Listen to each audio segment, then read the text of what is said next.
Welcome back, everybody. Today we're getting into season 3, episode 1 of From. And if you haven't caught this series, it's on Prime Video. It's a sci-fi series, and it's actually one of my favorites. I've been waiting for season 3. And last night, September 22nd, Sunday, was the first episode.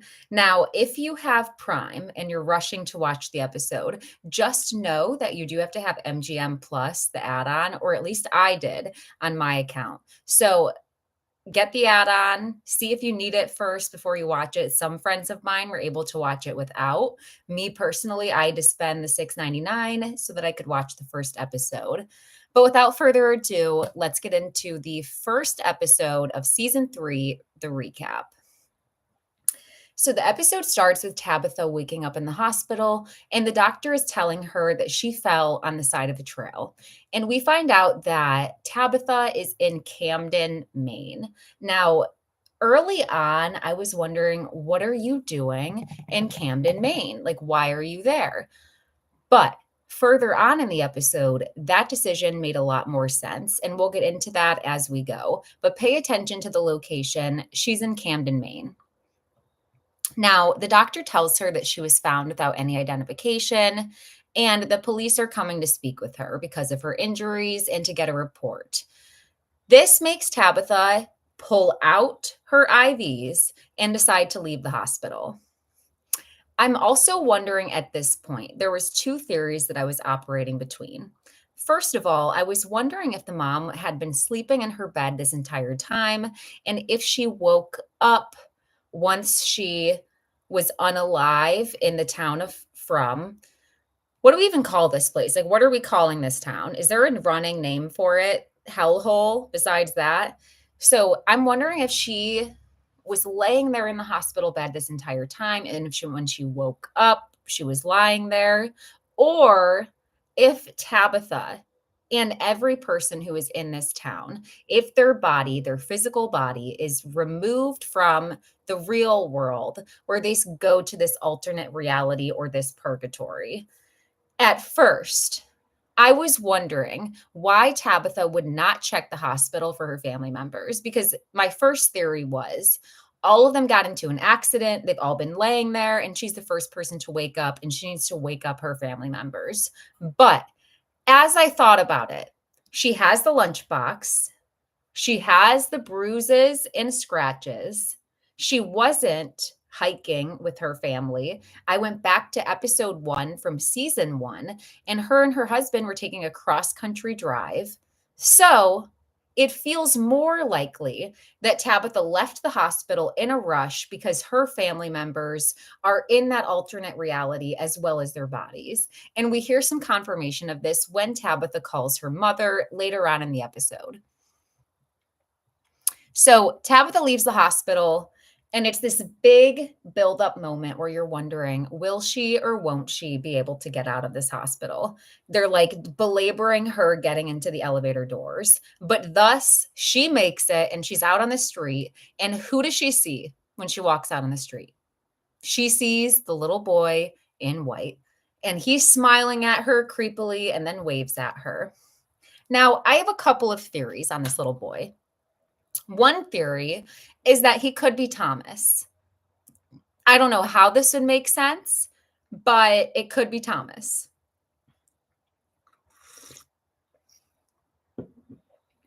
Another theory is that this little boy is bad. Now, the thing is when she first sees him across the street, he looks like the little boy who's been helping Victor.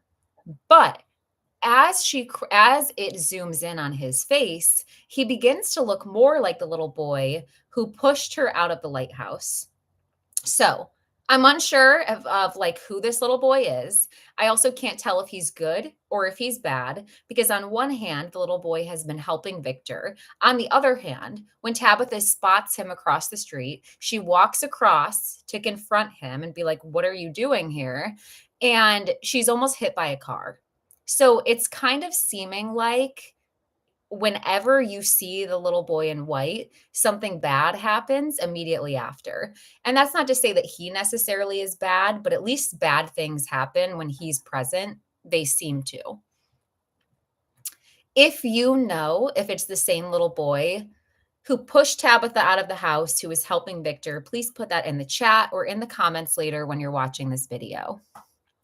So as Tabitha crosses the street, she's almost hit by the car. She's going to confront the little boy in white. And basically, she walks inside of the store and she sees another little boy wearing white and turns him around all aggressively. And the mom is like, listen, lady, what are you doing? Get yourself together. So, oh my God, Toma, I'm dead that you're my one person on this. I love you. So basically, the hilarity of this just on the phone. Now you're on my video. Thanks for being a real one. So I don't know who the little boy in white is, but she goes in there. She has all the smoke for him. She turns him around. The mom's like, back off. And she's like, okay. And then Tabitha at this point walks across the street where there's a flea market or some sort of thrift store happening. And she asks to use these teenage girls' phones. And when she asks to use it, there's this one bratty teenager who's like, why would you do that? Like, don't let her use your phone. I'm like, shut up. Look at her. Look at her. Like, of course, the white girl was horrible. I had no other expectations. So back at the farm, just kidding, back in town, we see Boyd wrapping up his injuries from the spider bite, which he got, or maybe they were locusts, something bit him. And he's talking to Father Khatri. Now, this tells me that Boyd is still in the middle of an internal conflict. It's not a good thing that he's still seeing Father Khatri. And this is the first time that he starts to question the father's presence because he tells him, the woman who was talking to me that looked like my wife and told me to give up was certainly not my wife, Abby. So if that was the case, then who are you and what are you doing here? And I'm glad that he's at least questioning his appearance because my guy, he's not there. He's not there. Quit talking to him. Quit engaging with whatever that is that you're seeing. Now, Ethan is my least favorite character. This little boy makes me so mad. And I'm sure it's because the writers wrote him that way, but he's like yelling at Victor. Why did you do that? Like, why did you tell them? Like, listen, your mom was going to go in the woods. At least she had information that Victor gave her. But he's a kid, so whatever. Julie goes for a walk, and she's obviously distraught that number one, her mother is missing, but number two, that her brother is annoying. She's like, this kid, he's always missing or hurt or something. And it's at this moment when Julie walks away from Jim that he decides that he's going to go back in the woods to look for Tabitha. And the reasons that he cites to everybody around him is that Ethan has tried to go in the woods by himself and Julie won't tell him what's happened. So, AKA, he's useless without his wife. And I think that rather than try to put in effort and talk to his children and figure out what's going on with Julie, try to corral Ethan, give him some hope as they wait for his mother. I feel like he decides, well, let me be a manly man and let me go in the woods and be useful. Meanwhile, it's delusion because you don't have the skills, you don't have the history, you don't have the knowledge. So why are you really going out there but to try to prove something to yourself? That's his ego. And the ego that he has is a death wish for him. And not only him, Kenny, because Kenny, he offers to come with him. So as all of this is happening, something is thrown out of Jade's house and we go in there and Jade is on the floor looking a mess. Okay. His hair is long. He looks like Einstein. He's got pantyhose lined across the ceiling, tied in knots. And he's just still looking at this symbol. And he's like, I see it. I see it. And it's like, we don't know what you're talking about. We don't know what you're doing. But I'm really hoping, fingers crossed, that Jade pulls through something with that. Like, come on. Like, if you're going to... If you're going to be this obsessed, please let this come to fruition someday. someday. As I mentioned, Tabitha walked across the street, asks to use one of the girls' phones. And of course, like I said, the white girl's snarky and doesn't let her. But thankfully, there's a nice black girl there who lets Tabitha use her phone. Now, Tabitha calls her mother and she's like, "Hey, yeah, me and Jim are doing everything that we can to come home. Everybody says hello."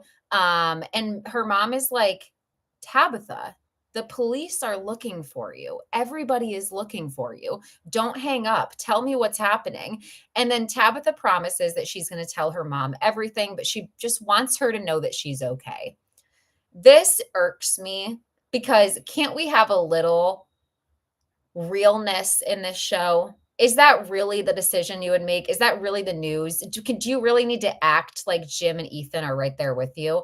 Granted, what you're saying doesn't really make sense, but it's your mom. Like, I don't know. If you're going to call her, maybe like tell her more.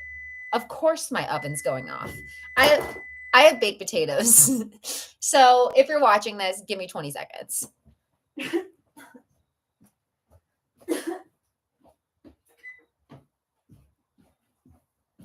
Naturally. Okay. So, if you thought that was your oven, it was mine. Baked potatoes are done, but I'm going to give them 10 more minutes so I can wrap this up. So Tabitha calls her mom and lies to her outright. Now, her mom's probably spiraling even more, if I'm being honest, but it's nice to know that she's not unalive. So Boyd has a conversation with Jim and Kenny before they go into the woods. And he says, you need to know two things. Number one, when you see the trees with the spiders, you're in the right spot. And number two, get back to that hut before dark, and that's where you'll be safe. That's where I stayed. Go to that area. What two things don't Jim and Kenny do in the woods? Look for the spider tree and go to the hut. They said to do it. They said to do it. Are you picturing that meme of that little kid at his school picture? Because what? Simultaneously, all the townspeople are outside of Tian Chen's house and they're protesting and they're like, let us have our food. You don't deserve to have it in your basement. These are our rations. And they're trying to force their way in. At the same time, the military kid grabs Alma. Who's Alma? Ethan's goat. Grabs Alma and is basically trying to sacrifice Alma. Okay. And Victor comes out, and out of nowhere, Victor has a weapon and he's pointing it at the military kid. And they proceed to have like a standoff. And Boyd tells the military kid, listen, we need the animals as resources. If you haven't noticed, our resources are diminishing every single day. So if you could not take Alma the goat, and if we use Alma, we're not going to tell Ethan about it, okay? And you find out why you don't want Ethan to find out about it later. So Boyd tells everyone who's gathered there, this place will not break us. The only way to go home is together.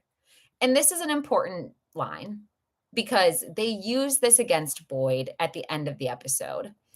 And it confirms what those scary monsters, we need a name for them, said earlier in the show, which is that they know all of the people and they hear the conversations they have. So even though they're sleeping or at rest during the day, somehow they're like all knowing, which makes no sense. So Jim thanks Kenny for coming with them. And Kenny's like, don't need to thank me because we're going to be smart. And it's at this moment that I knew that they weren't going to be smart because, as I said, they didn't find the spider tree and they didn't find the hut that Boyd told them they would be safe in. And this reminded me of the military guy's commitment to sleep in the bus, despite knowing that he could have been unalived by the scary zombies. And which brings me to another point. How is this bus safe? How is he safe in here? He's in an aquarium on wheels with a horn and he's safe. I thought that the whole thing was in the bus, like he wasn't going to be safe. So somebody explain that to me in the comments at some point. But Kenny and Jim are back out in the woods, and that's who we see next. And they're coming across this like scarecrow garden. And these scarecrows are basically looking like voodoo dolls and these strange houses that are really small, built of sticks. And they've never seen this area before. And yet Jim knocks on the sticks and he's like, feel sturdy. Let's stay here. Horrible decision. Horrible decision. Kenny tries to convince Jim that they should turn around. This is not where Boyd told them to go. They shouldn't stay there. And it's Jim's commitment to being delusional that will likely lead to the downfall of one of the two of them, if not both of them. Then we see Tabitha, and the only thing I can say about this is I don't understand her choice to go to the church unless this priest was like possessed or something and she was supposed to talk to him. But she goes to the church and talks to this father in confession. And she says, I don't know why I'm here. I don't know how I got here. Calling my mom may have done more harm than good. And I feel like my mind is breaking because what's happened to me is not physically possible. And the priest is like, God breaks our fall. And Tabitha's like, I don't want to talk about God. And it's like, well, I get that, Tabitha, but you came to a church. Like, I don't really know what you expected him to say. But nonetheless, she's like, it's a mistake to come here, and tries to walk out. And the priest says, what was his name? The child, the one that you lost. Who said anything about that? I don't know how he would know that unless she was supposed to speak with him planted. And a couple moments later, she tells him about the Ang Hui, about the the lighthouse, the children, and his response was, "What kind of snack did Victor make you?" To which she opens her lunchbox and finds Victor's address. And where does Victor live?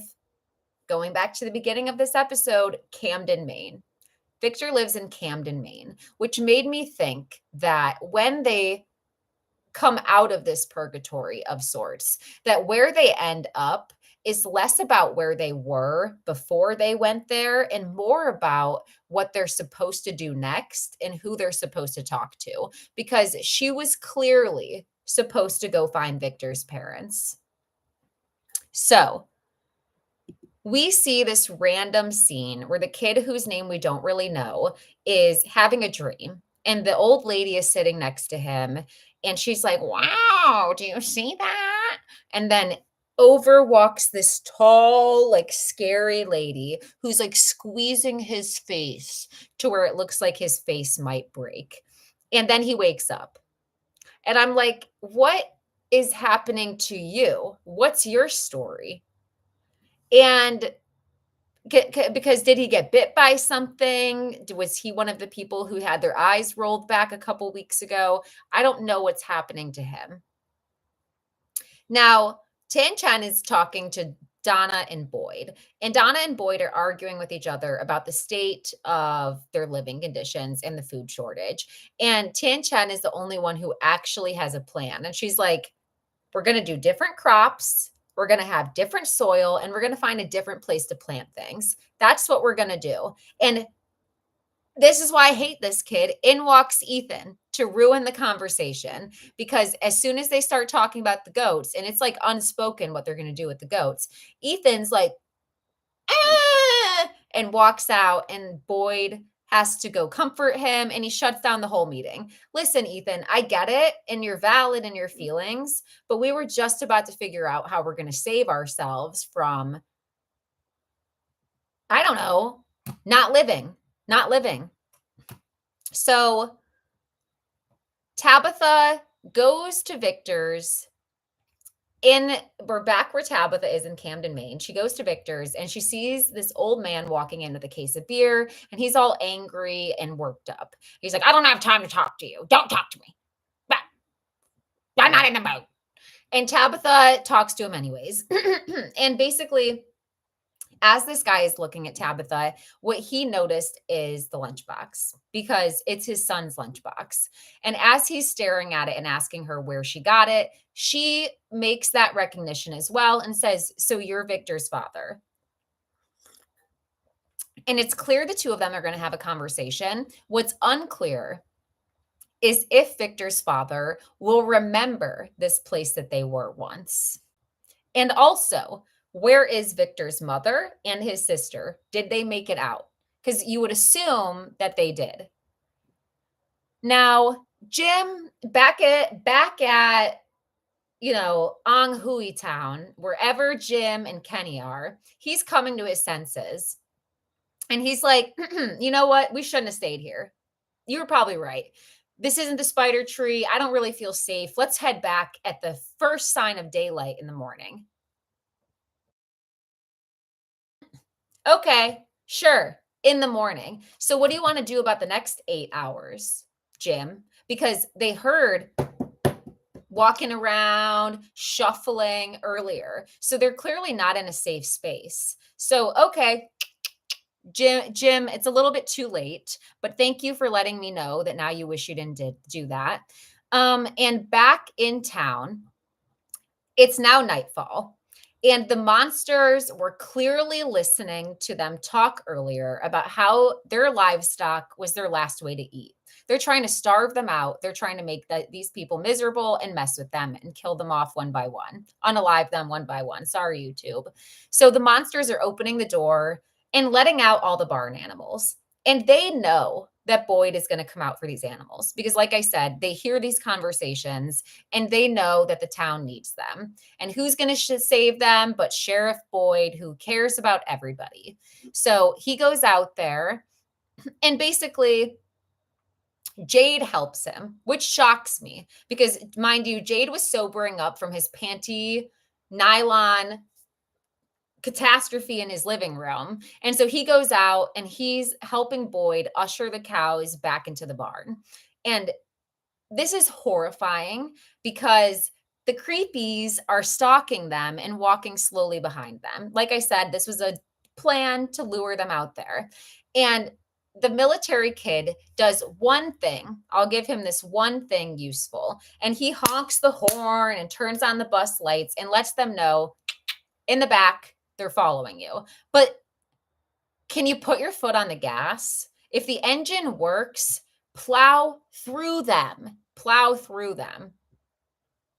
You're a glutton for punishment. You love to do nasty stuff, military kid. So plow over these things. But he doesn't. And as if things couldn't be more frustrating, Alma and Ethan really give this episode a run for their money. Ethan sees Alma outside and he opens the door to go get her. And when he opens it, oh, hello, my little Ethan. In walks this old lady. And it's the same old lady who started out season 1, episode 1. She's like, thank you for letting me in, Ethan. And then her face changes and she's running through the house like the goblin she is after Ethan and Alma. I'm sorry. Alma's outside after Ethan and Julie. Now they run through the house and Sarah puts her hand over them. She came out of nowhere and she's helping them hide in the woods. Tian Chen, being the angel that she is, helps Boyd get this slow moving cow into the barn. And it's taking forever. My heart rate and my blood pressure were both high. And eventually they get the cow into the barn. And who's in there? The scary monsters. They're already in there. Okay. They think they're safe. They think they've locked them out, but there's already a crowd of them in there. And they say, you said this place couldn't break you, Boyd. You remember that? This gave me chills because another proof of them hearing things all day. So they're using that against them. They're trying to break these people and make them suffer. And he essentially gets tied up and has to watch Tian Chen get ripped apart, which happens while Kenny isn't around to protect his mother. Ugh. It's a horrible ending to an episode. It's a horrible ending to an episode and a horrible start to a 3rd season. Now, if she wakes up and she ends up being with her husband and he ends up doing better, than he was doing in the show with his dementia and it's progressing slower, I'll be happy. But if Kenny comes back miserable and nobody's reunited at all, I'm going to be like mad. I'm going to be mad at the writers. So that's season 3, episode 1 of From. I personally still enjoyed the episode, but I hated the ending. I'm just going to be honest. There's a lot of fluff. Something's going on with Ellis and the pregnancy. I don't know if she's going to have some sort of like half monster because Ellis technically got scratched or had Boyd's blood. I don't know what exactly is happening there. It's kind of giving Bella from Twilight, but we'll see. I'm sure the next episode. Tonight, I'm watching Dancing with the Stars to see how Joey and Jen do from The Bachelorette. I'm also going to see how Carl Winslow does from Family Matters. Last week, he like barely moved. I don't know his name in real life. He'll always be Carl to me. Everybody, have a great Monday evening. Thank you for hopping on with me. Bye.